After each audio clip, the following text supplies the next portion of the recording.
Bonsoir et bienvenue en ce jeudi 24 mars 2022. Et nous en sommes arrivés aujourd'hui à la méditation numéro 725 et plus particulièrement à la méditation numéro 439 dans le livre de l'Apocalypse que nous méditons ensemble depuis le 1er janvier 2021. Avant de commencer dans notre méditation du jour, prions. Père, dans le nom de Jésus, bien-aimé Saint-Esprit, oh, bien souvent dans notre marche chrétienne, eh bien oui, quelquefois il faut bien le dire, il faut bien le déclarer, c'est dur, on a du mal quelquefois à avancer. Et bien souvent nous sommes tentés eh bien, dans cette marche où nous savons pourtant qu'il y a cette ligne à franchir, eh bien nous sommes tentés de nous asseoir eh bien, sur le chemin, de regarder, de prendre un peu de temps de repos. Et bien souvent, eh bien ce temps, eh bien s'éternise, des jours, des semaines, des mois et quelquefois des années. Tout ce temps perdu où tu avais pour nous eh bien, de grandes choses à faire, des œuvres préparées d'avance, bien avant la fondation du monde, et nous nous sommes arrêtés. Pourtant, tu nous donnes la solution. Tu nous le donnes dans ta parole. Tu nous dis, comme tu l'as dit à tant de fois aux paralytiques ou à d'autres, lève-toi et marche. Pourquoi nous dis-tu cela ? Eh bien, nous le voyons, notamment dans le psaume 84, au verset 8, si je ne me trompe. Eh bien, tu nous dis, leur force se renouvelle pendant la marche. Alors c'est pourquoi tu ne veux pas que nous nous arrêtions. Et c'est pourquoi nous te demandons, eh bien, de nous révéler toutes ces choses, jour après jour, afin que nous le mettions en pratique dans notre vie au quotidien. Tu nous dis, eh bien, que leur force se renouvelle pendant la marche. Alors, pendant que nous marchons, eh bien, justement, cette fatigue physique, intellectuelle, mémorielle, spirituelle, bien souvent, eh bien, nos forces se renouvellent. Oh, non pas force qu'humaine, mais dans ta force souveraine, Seigneur. Il est dit aussi dans Philippiens 4, verset 13, « Je puis tout par Christ qui me fortifie. » C'est pourquoi tu nous renouvelles nos forces. Et dans le psaume 110, eh bien, tu nous dis, ils boivent au torrent d'eau pendant leur marche. Oh oui, Seigneur, comment nous nous renouvelons pendant la marche ? Eh bien, parce que tu nous donnes à boire. Tu nous donnes à boire de l'eau de la vie. Et ta parole est vie pour nous. Tu l'as dit, celui qui boit de mon eau n'aura plus jamais soif. C'est celle-ci que tu nous donnes. Alors, que cette révélation, eh bien, nous la retenions, que nous la mettions en pratique. Et lorsque nous sommes fatigués, épuisés, lorsque nous ne savons plus comment faire pour mettre un pied devant l'autre, eh bien, levons-nous et continuons à marcher, parce que nous savons que tu es là à nos côtés, que tu ne nous abandonnes pas, et que tu renouvelles nos forces, et que tu nous donnes à boire de l'eau de la vie. Merci, Père. Merci, Seigneur. Merci, bien-aimé Saint-Esprit. Amen. Nous poursuivons notre méditation du chapitre 4 du livre de l'Apocalypse, verset numéro 7, où nous arriverons progressivement à la fin de ce verset où l'apôtre Jean eh bien, nous montre les 4 êtres vivants un tout petit peu plus dans leurs détails en voyant la face. Et c'est ce que nous sommes en train de méditer depuis un peu plus d'un mois maintenant, eh bien, ce que, au travers de ces 4 êtres vivants que notre Père a créés, il n'y a même pas à revenir dessus, à se demander si c'est vrai, si c'est pas vrai, il les a créés. De toute façon, ce qui est écrit, eh bien, est accompli. Mais surtout de voir au travers de ces 4 êtres vivants ce que la parole, eh bien, veut nous apprendre. C'est ce que nous faisons depuis un peu plus d'un mois au travers de ces 4 êtres vivants. Reprenons ce verset 7. Le premier être vivant est semblable à un lion. Le deuxième être vivant est semblable à un veau, un taureau, un taurillon, un jeune taureau. Le troisième être vivant a comme un visage d'homme, et le quatrième être vivant est semblable à un aigle en plein vol. C'est justement, eh bien, sur ce dernier être vivant dont nous sommes arrivés, cet aigle, mais cet aigle qui, bien sûr, est, je vous laisse aller réécouter les dernières méditations, qui est synonyme, eh bien, de la vision exceptionnel de notre Père, lui qui voit tout. On a pu le voir au travers des différents versets de la parole. Je vous rappelle juste les chapitres: Psaume chapitre 11, 1 Chronique chapitre 28, Job chapitre 34, pardon. Psaume 139, nous avons médité assez longuement ces derniers jours, versets 1 à 8 notamment, que nous avons terminé hier. Et au travers de tous ces versets, il y a une chose qui revient régulièrement, eh bien, c'est que notre Père voit tout. C'est son omniprésence, son omniscience et son omnipotence en même temps. Eh bien, il examine nos sentiments, il examine nos pensées, on l'a vu encore hier, les pensées les plus secrètes, les sentiments les plus profonds de notre cœur. Il comprend tous les contextes propres à chacun, dans lesquels nous sommes. Et il connaît aussi nos mobiles, nos difficultés, nos doutes, nos craintes, nos efforts, il les voit. Mais il préfère que ce soit des efforts, non pas en cherchant au plus profond de nous-mêmes comment nous allons faire pour nous en sortir, mais que nous nous appuyions sur lui, que nous fassions confiance à notre Dieu, à notre Père, dans le nom de Jésus, et que nous lui demandions, nous lui adressions, comme David avant de partir. Pourtant c'était le roi, il avait tout à sa disposition, les armées, tout. Et pourtant, avant chaque bataille, avant chaque chose, en tout cas qu'il devait faire, il demandait à notre Père s'il devait y aller, s'il devait monter, comme il disait, comme la parole le dit, contre tel ou tel peuple. La seule fois, pratiquement, où il ne l'a pas fait, il n'est pas parti avec ses soldats, là où il aurait dû être, et il est resté, et il a vu Bethsheba, avec tout ce qui s'est ensuite passé. Donc, il connaît nos efforts, il les voit, il connaît nos intentions les plus profondes, on l'a vu hier. Il l'examine. Nous avions pris les différentes définitions, nous avions terminé avec cela. Il examine toutes choses. Il était même dit dans la parole, il examine attentivement. Alors que quand on sait ce que veut dire examiner, allez réécouter la méditation d'hier, on voit bien que dans ces cas-là, attentivement était normalement superflu.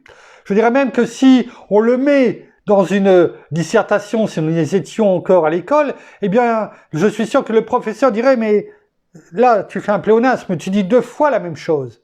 Et pourtant, la parole, c'est ce qu'elle a fait. C'est ce qu'elle a fait, la parole. Notre Père a dit, j'examine attentivement. Et donc, s'il le met, ça pour insister, pour montrer jusqu'à quel point il examine les choses. Mais cependant, il agit toujours avec la plus grande des sagesses en prenant en compte le moindre détail de nos vies. Alors, il était bon, comme chaque jour, de le rappeler, afin que cela rentre aussi dans nos pensées et se grave sur les tables de notre cœur. Nous allons voir aujourd'hui le verset, on va prendre un verset et on va voir que, là encore, au travers de ce verset, au travers de tout ce que nous voyons et de ce 4e être vivant, parce que nous ne sortons pas, je dirais, de ce 4e être vivant et de la vision qu'il a donnée à cet aigle, la vision la plus extraordinaire du règne animal, et qu'il envoie au travers, qu'il va envoyer en tout cas au travers du monde sur la terre pour scruter, parce que nous verrons la particularité, même si on l'a déjà un petit peu parlé de ces 4 êtres vivants dans les versets prochains, nous allons voir que à chaque fois la parole est là aussi pour aller au-delà de finalement de ce que nous pouvons penser. Jérémie chapitre 17 verset 10. Il est écrit, « Moi l'Éternel, j'éprouve le cœur. Je sonde les reins pour rendre à chacun selon ses voies, selon le fruit de ses agissements. » La parole nous dit ici qu'en fonction du jugement de Dieu sur chacun d'entre nous, il y aura une vie éprouvée.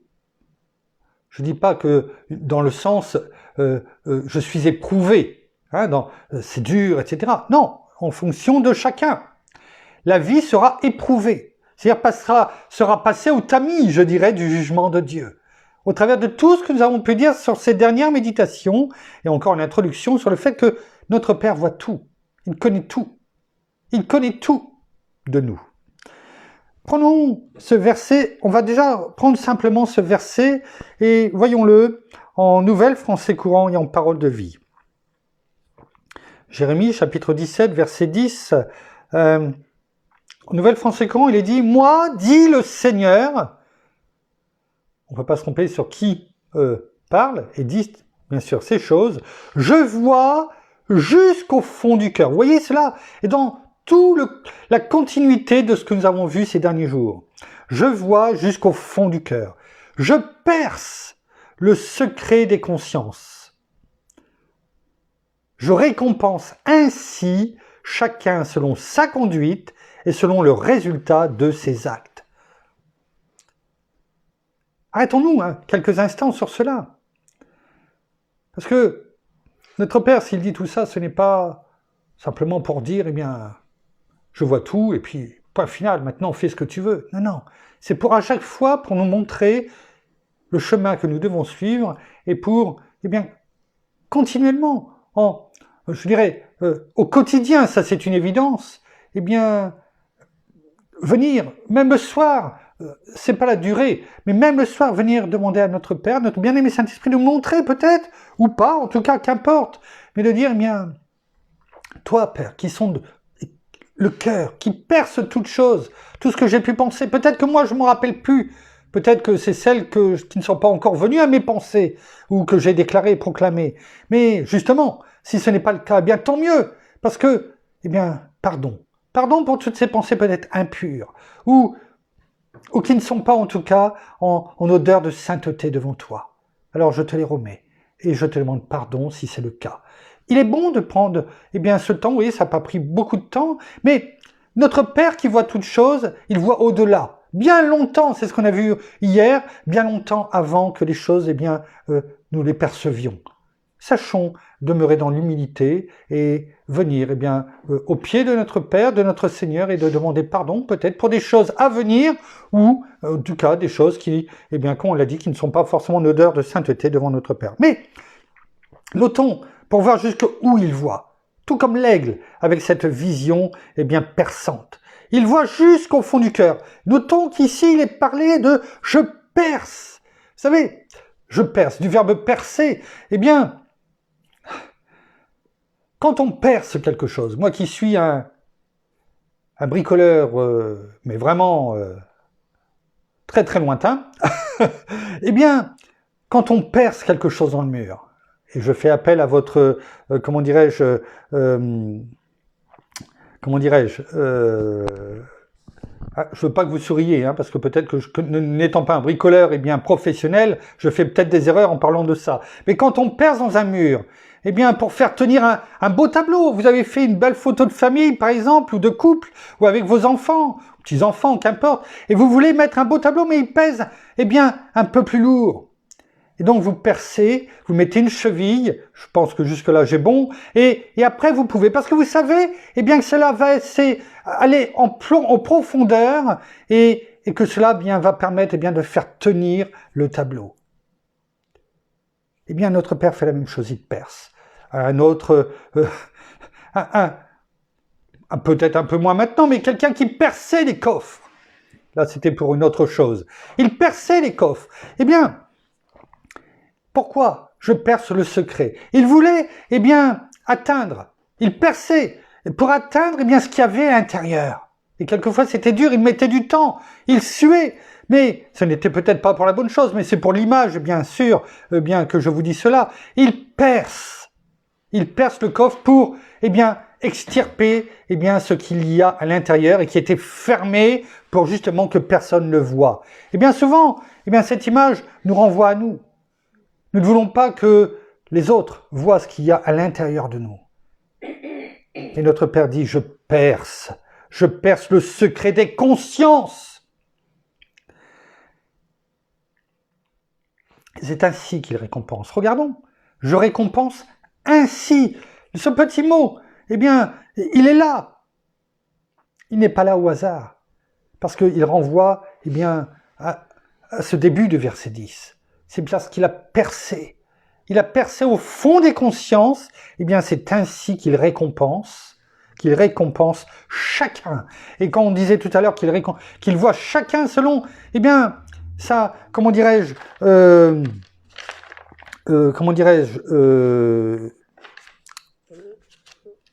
je cherche le mot, excusez-moi, voilà, le contexte dans lequel, eh bien, le contexte où il est, qu'il traverse, culturel ou autre, eh bien, il récompense chacun. Et on voit bien ici que nous sommes chacun uniques. Il prend soin de chacun de ses enfants, mais pas que. Il dit que je récompense ainsi chacun comment? Selon sa conduite.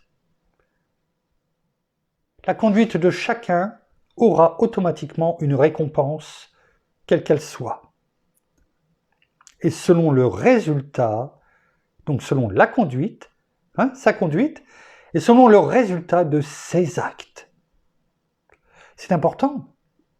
C'est important, parce qu'on doit faire attention à quoi? À notre conduite, et on doit faire attention à nos actes. Et c'est ça, la marche chrétienne. On l'a vu, la marche dans l'amour, dans l'intégrité. Cela ne veut pas dire que nous sommes parfaits en esprit, là aussi nous l'avons médité. C'est ainsi que par le sang de Jésus, par son sacrifice à la croix, notre Père nous voit saints en Jésus. Cette sainteté, même la parole nous dit pour l'éternité, à jamais, à toujours. Ça c'est acquis. Acquis, du verbe acquis, acquérir, autrement on pourrait dire acquis à nous en tant qu'enfants de Dieu, mais cela n'empêche pas notre marche chrétienne, qui est notre marche ici sur la terre en continu, en quotidien, et là, eh bien, nous devons faire attention à notre conduite, à nos actes, et c'est pourquoi nous ne devons pas, comme on l'a prié, nous arrêter sur le bord du chemin, parce que ça peut être dangereux. Il faut continuer à marcher avec nos forces qui se renouvellent, avec le fait d'aller boire, comme on le fait chaque jour, au torrent que notre Seigneur nous donne, parce que c'est là où il nous conduit, son eau de vie qui nous rafraîchit, qui nous permet aussi d'avancer en disant, voilà comment nous devons avancer. Mais pourquoi la parole nous dit cela? Nous n'aurons pas fini aujourd'hui, mais nous allons commencer. Pourquoi la parole nous dit cela au verset numéro 10? Pourquoi notre Père, prend le temps, utilise son temps pour aller voir le cœur, les pensées, bien longtemps à l'avance, les consciences. Pourquoi il prend le temps de le faire? Il pourrait nous dire, notre Seigneur est là, je l'ai envoyé, j'ai fait ma part. Maintenant, la parole, elle est écrite. Débrouillez-vous. Je vous ai donné le manuel de vie, de survie en Christ Jésus notre Seigneur. Maintenant, vous avez tout pour accomplir les choses. Et c'est vrai, il a raison. Bien sûr qu'il a raison. Mais pourquoi nous dit-il ça? Pourquoi prend-il le temps de le dire et de le faire? J'aime bien dire toujours c'est là. Notre Père, au travers de sa parole, nous parle en nous disant ce qu'il va faire, et il fait ce qu'il dit. Et il le fera jusqu'à la fin. Si nous remontons simplement d'un verset, nous avons déjà une partie de la réponse. Verset 9, il est écrit « Le cœur est tortueux par-dessus tout. Et il est incurable. Qui peut le connaître? Point d'interrogation. Le cœur, notre cœur, est trompeur. Il est méchant par nature. Et si nous ne continuons pas à marcher comme on a prié, si nous n'allons pas boire au fleuve de vie, au torrent d'eau, notre cœur restera tortueux par-dessus tout. Il est incurable, c'est-à-dire qu'il ne peut pas guérir. En dehors de la présence de notre Père, en dehors de la présence de notre Seigneur, en dehors de notre bien-aimé Saint-Esprit qui est en nous, en tant qu'enfants de Dieu. Nous ne devons pas nous en éloigner. Nous ne devons pas le négliger. Nous devons continuer à nettoyer notre vie, tout comme on nettoie, parce que nous sommes le temple de Dieu, tout comme on nettoie, eh bien, l'intérieur de notre maison, on l'a déjà dit. Nous ne pouvons pas demeurer dans la saleté, dans le compromis. Nous devons continuer à marcher, afin que notre Seigneur nous renouvelle dans nos forces spirituelles et donc physiques. Regardons, eh bien, ce qui est dit en ce qui concerne, eh bien, ce verset en nouvelle 9, en nouvelle français courant. Rien n'est plus trompeur que le cœur. Rien. Excusez-moi.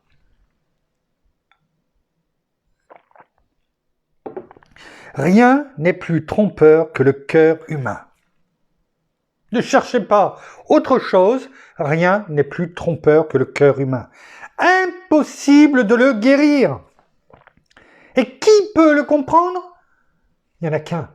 Et c'est ce que nous dit le Seigneur au verset 10. Je sonde le cœur. Je perce le cœur. Attentivement.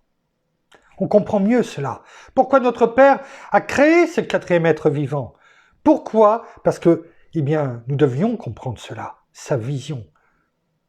Son omniscience divine. En parole de vie, prenons-le, je l'avais oublié ce verset 10, mais on va prendre le verset 9 et 10 en même temps. Il est dit, le cœur humain est plus trompeur que tout.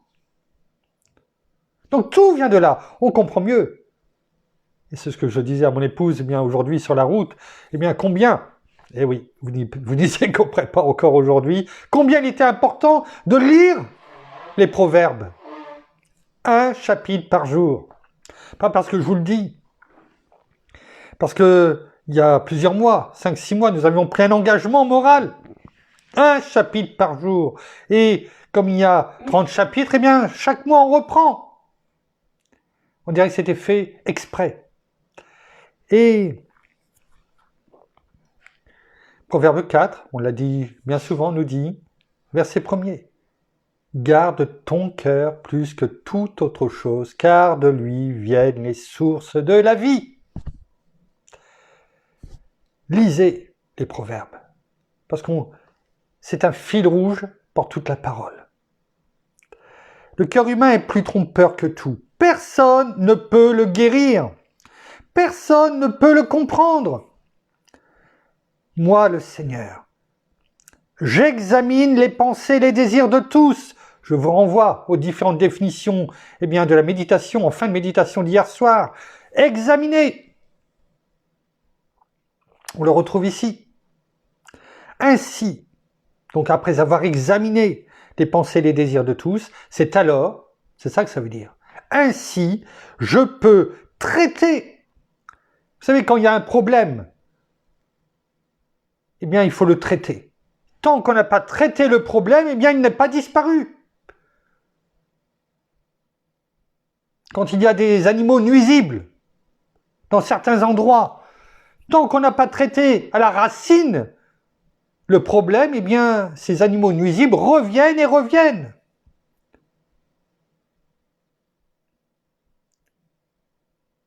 C'est la même chose dans notre cœur. Si notre Père ne vient pas traiter les choses comme il se doit, parce que c'est l'Éternel qui guérit, il dit, ainsi je peux traiter chacun selon sa conduite, selon le résultat de ses actions. C'est pourquoi la parole dans Proverbe 4 nous dit, garde ton cœur plus que toute autre chose, parce que de lui viennent les sources de la vie. Mais de ton cœur, eh bien, c'est l'apôtre Jacques qui le dit, eh bien, il peut sortir au travers de ta langue, eh bien, ce tout petit muscle qui peut embraser, eh bien, une forêt, hein, sous-entendu, eh bien, multitude d'êtres humains, hein, eh bien, les nations, eh bien, il peut sortir aussi bien le mauvais que le bon. Tu peux louer Dieu et le maudire. Attention à notre cœur.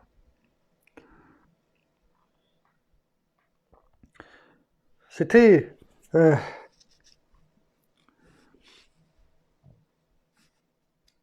ne sais plus, c'était en quelle version que nous avions Bon, enfin, qu'importe, ce n'est pas... Excusez-moi, je prends juste...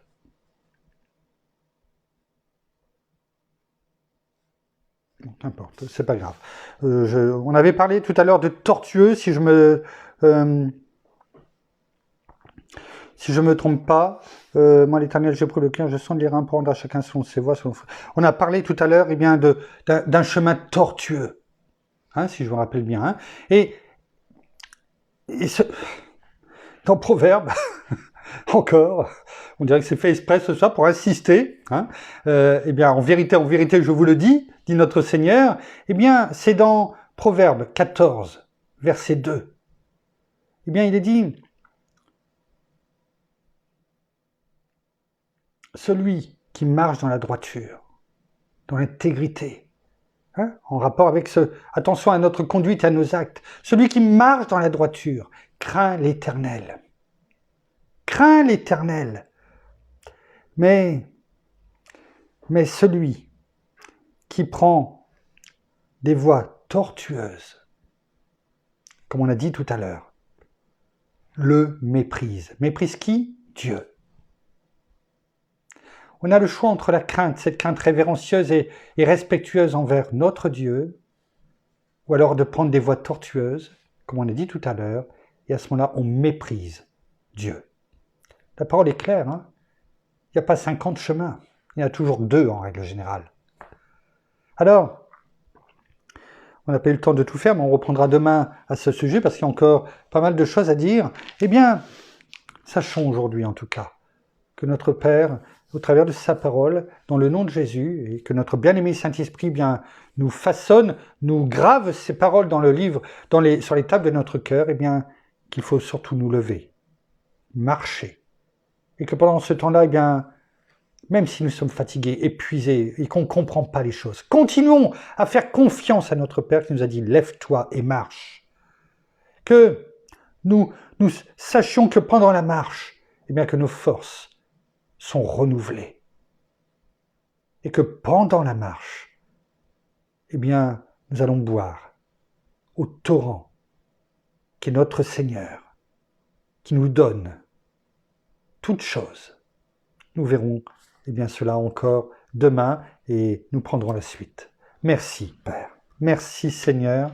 Merci, bien-aimé Saint-Esprit. Une fois de plus, eh bien, tu nous donnes des consignes. Tu nous donnes, oui, comme on l'a dit tout à l'heure, ce manuel de vie, de survie. Car si on ne boit pas, eh bien, on n'a aucune chance eh bien, de tenir le coup.